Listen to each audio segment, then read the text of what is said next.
OSC2 being sprayed on the oil that was poured out, and initially when OSC2 is applied, what you see is the molecular structure of the hydrocarbon being broken down.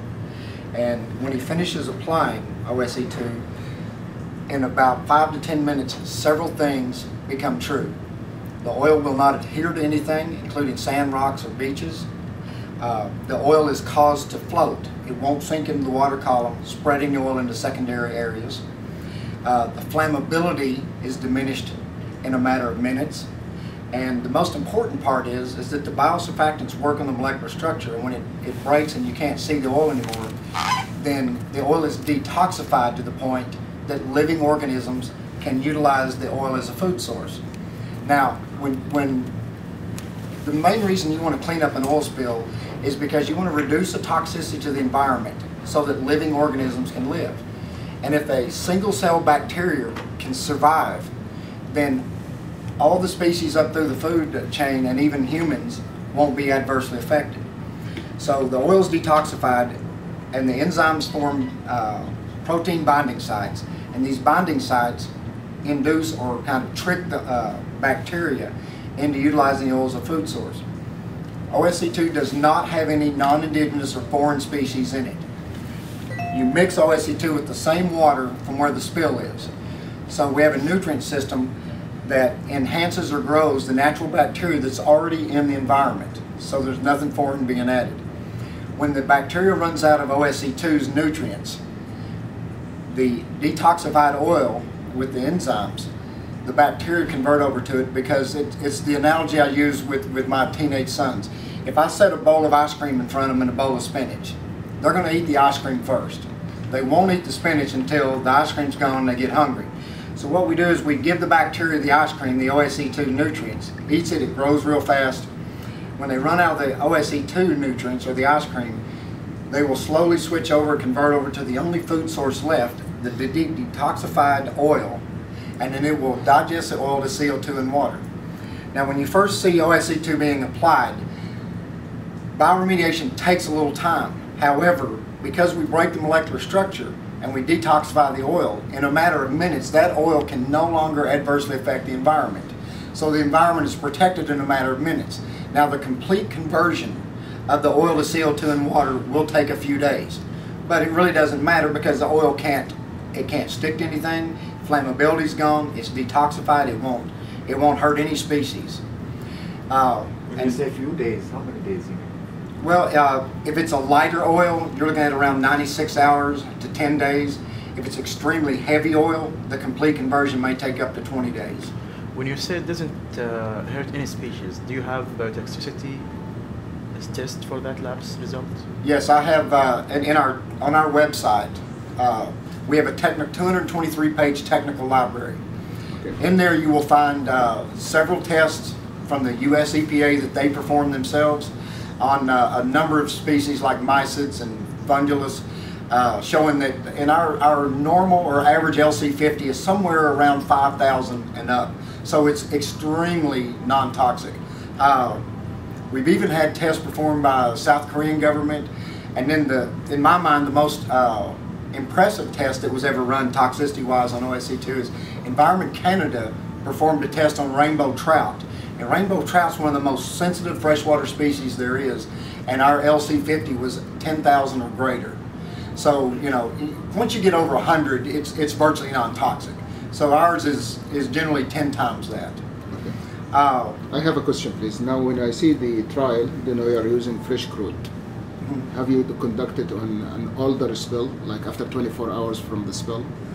When to get on the US EPA NCP list, they take, what we have to do, we had to give them $25,000, and they take OSC2 to LSU University, Louisiana State University lab, and the EPA supplies the oil. It's Alaska North Slope crude oil, heavy oil, and they artificially weather it. They heat it up to 510 degrees, cool it, heat it up to 200 degrees, cool it again, and it's basically weathered to what weathered oil would be in about 2 months, 60 days. And then they test the products on there. And in 28 days, we'd reduce 98% of the oil. So it'll even work on weathered oil.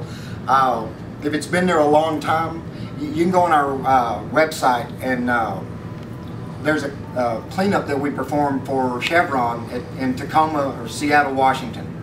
And they had a bulk fuel terminal that they were trying to, they'd taken all the equipment off and they were trying to sell it. And they had, the bulk fuel terminal had been there 90 years. One section 90 and one section 60. So when we showed up, the soil was completely inert, no living matter at all in it. And we applied OSC2 to it, and in around 45 days, it was completely clean. Did you use it with the BP oil spill? With which one? The BP? The Horizon. We've been used on various parts of it for the state of Louisiana, Mississippi, Alabama, and now right now I just got a letter from the CEO Bob Dudley through Jack Lynch, their counsel in Houston, and they stated that they would use it. They will use it widespread as soon as the authorities authorize it. It's not being authorized then yet. Not yet, but we're about 10 days from that. I've been working with the U.S. EPA since last June, and we had our final conversation April 16th, and they're supposed to get the authorization to them anytime, and we're waiting on that. So you'll see it in the near future used in a big way on that. Now the ratio of mixing 1 to 50? It's 50 to 1. Okay. So that means a drum of OSC2, 55-gallon drum, will clean up 2,750 gallons of crude oil, which is a very economical and you know, very efficient ratio. We're also used on not just water, but on soil, oil ponds, pipeline. Like we're about to be included in Pakistan at the Zamzam refinery on their emergency response for their pipelines with BHP Billiton. We've been using almost every scenario you can imagine, and in most cases, what someone has to do is, if you will let us know the parameters of a site, whether it's tidally influenced by ocean water, or if it's got fresh water in it or groundwater, we can develop a step-by-step protocol, engineered protocol, to show you how to clean that site up with OSC2 in an extremely efficient manner. One important thing in the video, I don't know if you saw the guy spraying OSC2. He was basically wearing the same clothes we're wearing here. He didn't have to have a chemical suit. He didn't have to have a respirator. If you look on our website, most of our demonstrations that we've done and cleanups, you will see my staff run their hands under OSC2. What we're trying to show is that not only is OSC2 non-toxic and safe for the environment, but it's non-toxic and safe for the responders, which has been a problem for some responses in the past. So it's safe for everybody involved. What is the shelf life of the product? It's 5 years, and then after 5 years you start losing about 10% a year. And now what is the condition of the storage? Is it needing to be shaded? What temperature? It does need to be shaded. If it gets above 120 degrees, it needs to be in the shade. What they are applying now, is it a pure chemical, pure product, or with water? No, it's mixed with water. You need to mix. Because I saw a little oil and they applied a lot of this. So. Right. But it's mixed 50 to 1, and you have to mix OSC2 with water. 50 to 1 with what? With water? With water, and they use the same water from the area. No, what's then the? I thought 50 to 1 is the And it's ratio 1 to between 1. the oil. It should be a 1 to 1 ratio. Once you mix it 50 to 1, then it's 1 to 1. 1 to 1 for the oil. For the oil. Right. 1 to 1. In other words, 50 to 1 with the water. Well, if you have a drum, 55-gallon drum, Okay. you'll add 50 gallons of water per gallon of OSC2. That produces 2,750 gallons of mixed OSC2 and seawater. And then you will apply that to 2,750 gallons of oil. 1 to 1. 1 to 1. Okay. So essentially a drum of this nice product, you add it to another drum of water. 50 drums. 50 drums. 50. And then it will be 1 to 1 when you apply it on the oil. Okay. So if you have 50,000 barrel of oil, you need 50,000. If I have 50, then I will need only 1 drum. No, you need 50,000 of a mixed water and. Yeah, okay, water is 50,000 divided to. That's right. And it's a carrier of the bacteria. That's why we mix it with water, is it carries the bacteria. Is it from bacteria the or same enzyme? spot. I Pardon thought it me? was enzyme. Is Pardon? it bacterium or enzyme? So we have enzymes. Enzyme. Good. Enzymes. That enzymes stimulate what kind of bacteria? Well, Which Look, when you have components of oil, as you know, you can go from C1 to C34 or C40, different chain hydrocarbons, and there are, in the manufacturing process, we produce specific enzymes to be able to attach to each variable chain, and then we will basically induce any bacteria in the water to utilize that oil as a food source.